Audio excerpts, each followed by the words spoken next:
창세기 22장에는 여러분들께서 잘 아시는 유명한 사건이 나오는데, 아브라함이 약속으로 받은 아들 이삭을 하나님께서 지시할 땅으로 산으로 가서 번제로 드리라 라는 말씀이 나오고, 그 말씀대로 순종하는 그러한 내용입니다. 이 유명한 사건을 통해서 우리는 무엇을 얻을 수 있을까요? 이 내용을 잘못 설교하고 잘못 적용하는 사례가 참 많습니다. 어떤 것이 있냐면, 아브라함의 개인적인 믿음 시험 관점에서만 해석을 하는 거예요. 아브라함의 개인적인 믿음 시험 관점에서. 아브라함의 개인적 믿음 시험도 맞긴 맞습니다. 틀린 건 아니에요. 그런데 그것만 보면 문제가 생깁니다. 자, 그리고 세속의 복 개념으로 아브라함이 복을 받았다라는 그런 이제 해석을 하고 적용을 한다는 거죠. 그러니까 아브라함처럼 자기에게 가장 소중한 것을 아낌없이 드릴 때에 하나님께서 더 큰 것으로 축복하신다, 이러한 해석을 많이 들으셨을 텐데 그것은 버리시는 것이 좋습니다. 행위주의로 빠지게 되는 그런 이제 적용이 나타납니다. 그러니까 내가 하나님께 아낌없이 내려드렸을 때, 그럴 때에 복이 온다, 내가 뭘 하면 하나님은 복을 주신다, 이런 개념으로 가기 때문에 행위주의로 빠지게 되는 것이죠. 본장을 대할 때는 두 가지 면을 생각해 봐야 됩니다. 첫 번째는 우리가 잠깐 안 좋은 사례로 말씀드린 교훈적인 부분이에요. 근데 교훈적인 것을 적용을 할 수가 있어요. 그렇게 해석을 해도 됩니다. 그런데 그것만 했을 때 그게 안 좋은 사례라는 거예요. 그러니까 이 22장을 보실 때는 교훈적인 면을 보시고요, 그리고 구속사적인 면을 보셔야 됩니다. 이게 중요합니다. 구속사적인 면. 그러니까 첫 번째, 두 번째를 말씀드렸지만 우선 순서로는 구속사적인 해석을 먼저 하시고, 그리고 적용을 하시고, 그 구속사적인 의미, 하나님께서 나에게 해주신 일 있죠, 일. 하나님의 사랑, 거기에 감동돼서 내가 어떻게 살아가야 되는가를 아브라함의 믿음과 적용을 시키면 되는 거예요. 그런데 그것이 없이 하나님의 구원 계획, 구속사적인 의미가 빼버린 채 내 믿음 시험, 그리고 내가 이렇게 했더니 하나님께서 주신다, 이렇게 가버리면 다른 복음이 되어버리는 거예요.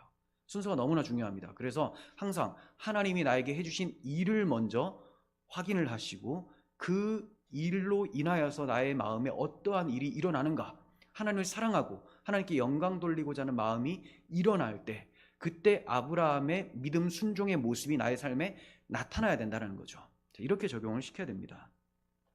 먼저 구속사적인 의미를 살펴보도록 하고, 뒤에 가서 아브라함의 믿음이 어떠한 믿음이었는지 좀 말씀을 드리도록 하겠습니다.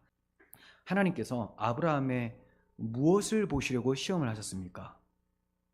믿음을 보시려고. 믿음. 그러면 그 믿음의 내용이 또 무엇인가? 네가 믿어서 순종을 하는데 믿음의 내용이 무엇인지를 내가 확인하겠다, 이거예요. 그럼 하나님께서는 우리에게도 동일하게 시험하시는 거예요. 너 믿음 있느냐? 네, 있습니다.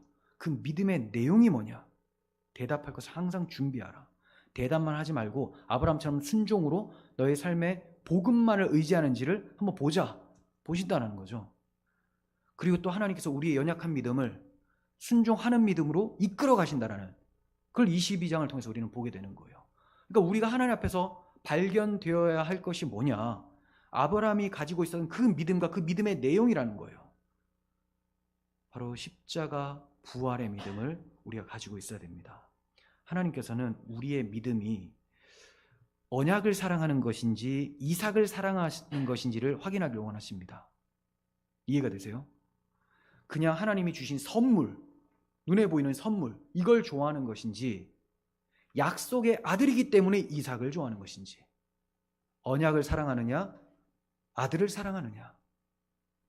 언약을 사랑하는 것이라면 하나님이 언약을 신실하게 이루실 것을 믿는 것인지, 아니면 그 언약을 내가 이루어 드려야 된다라고 믿는 것인지, 이걸 또 확인하기 원하신다는 거예요. 아브라함이 지금까지 어떻게 살았습니까? 하나님의 언약은 내가 이루어 드려야 되는 것이구나. 그래서 이스마엘을 낳았잖아요. 자기가 너무 늙어서 아기가 태어나지 않고 사라가 임신을 못하자 야, 이 하갈을 통해서 아들 낳아야 되겠다. 이게 자기 힘으로. 그런데 깨달았어요. 아, 하나님의 언약은 하나님이 홀로 이루어내시는구나. 자, 다시 언약을 사랑하느냐? 아멘. 그리고 이 언약을 하나님 홀로 이루실 줄을 믿느냐? 아멘. 이렇게 돼야 되는 거죠. 하나님께서 언약을 홀로 이루신다는 것을 믿는다면 이삭을 주신 후에 다시 바치리라 하신 말씀을 어떻게 해석할 것인지 이것도 확인하기를 원하시는 거예요. 하나님께 드리면 하나님께서 도로 주실 것이다. 죽은 자 가운데서 내 아들 이삭을, 아니 약속의 아들 이삭을 반드시 주실 것이다. 이 믿음을 우리에게 확인하길 원하시는 거예요. 그럼 우리는 우리 삶 속에서 이것을 어떻게 하나님 앞에 보여드릴 수 있겠습니까? 내가 이 세상을 전부인 것 마냥 살지 않고 내세가 있다는 것을 믿으며 내가 이 썩어질 육체가 죽어도 영원히 살 수 있는 영광스러운 몸으로 부활할 것을 알고 하나님의 뜻 가운데서 헌신하며 사는 것. 많은 박해가 있고 어려움이 있고 해도 이 땅에 마음 두지 않고 내 마음 빼앗기지 않고 오직 주를 위해 살다가 주님 나라 가서 영원토록 영광스러운 몸으로 살아가는 것. 이 믿음을 우리가 삶 속에서 보여드릴 수 있어야 된다는 거죠. 물론 그것 또한 우리가 철저하게 하나님이 나에게 해주신 일을 먼저 알고 믿을 때, 아브라함은 그게 먼저였어요. 그래서 이삭을 바칠 수 있었습니다. 이거 없이 그냥 내 믿음을 한번 보여드려야 되겠습니다. 이러다 보면 이거 끝장나는 거예요. 이게 복음을 집중하시고, 그래서 제가 설교를 먼저 복음을 말씀드리고 구속사적인 의미, 그리고 이제 그 아브라함의 믿음이 어떠했는지, 이 순종을 우리가 이런 식으로 본받자. 그리스도의 사랑이 밀려와서 그 사랑이 이끌고 가는 그 순종을 우리가 본받자. 이렇게 말씀을 드리고 있는 거예요. 아브라함은 이 시험에서 하나님께서 기뻐하시는 믿음을 가지고 있음을 나타내 보였습니다. 즉 이삭이 죽더라도 죽은 자 가운데서 살리셔서 자신의 언약을 이루어 가시는 하나님을 믿었습니다. 신실하신 하나님, 전능하신 하나님을 믿었던 거예요. 히브리서 11장 17절 이 점을 잘 설명합니다. 아브라함은 시험을 받을 때 믿음으로 이삭을 드렸으니 그는 약속들을 받은 자로 돼 그 외아들을 드렸느니라.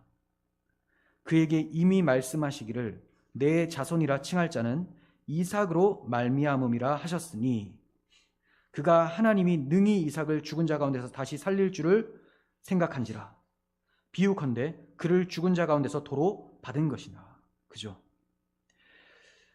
이삭으로 말미암아 내 자손이 올 것이다라고 알려주셨어요. 그러면 아브라함의 믿음은 이삭을 통해서 메시아가 온다는 걸 믿었던 믿음이고, 이삭이 죽으면 메시아 오지 않는다. 하나님 약속 무너진다. 그러니 내가 이삭을 드려도 하나님은 이삭을 살려주실 것이다. 엄청난 믿음이죠. 이게 믿음의 조상이죠. 이게 믿음의 조상. 이 믿음 우리가 가지고 있어야 되는 거예요. 로마서 4장 17절 기록된 바 내가 너를 많은 민족의 조상으로 세웠다 하심과 같으니 그가 믿은 바 하나님은 죽은 자를 살리시며 없는 것을 있는 것으로 부르시는 이시니라. 그가 믿은 내용이 뭐라고요? 하나님이 죽은 자를 살리시고 없는 것에서 있는 것으로 부르시는 이시다. 네. 전능하신 하나님.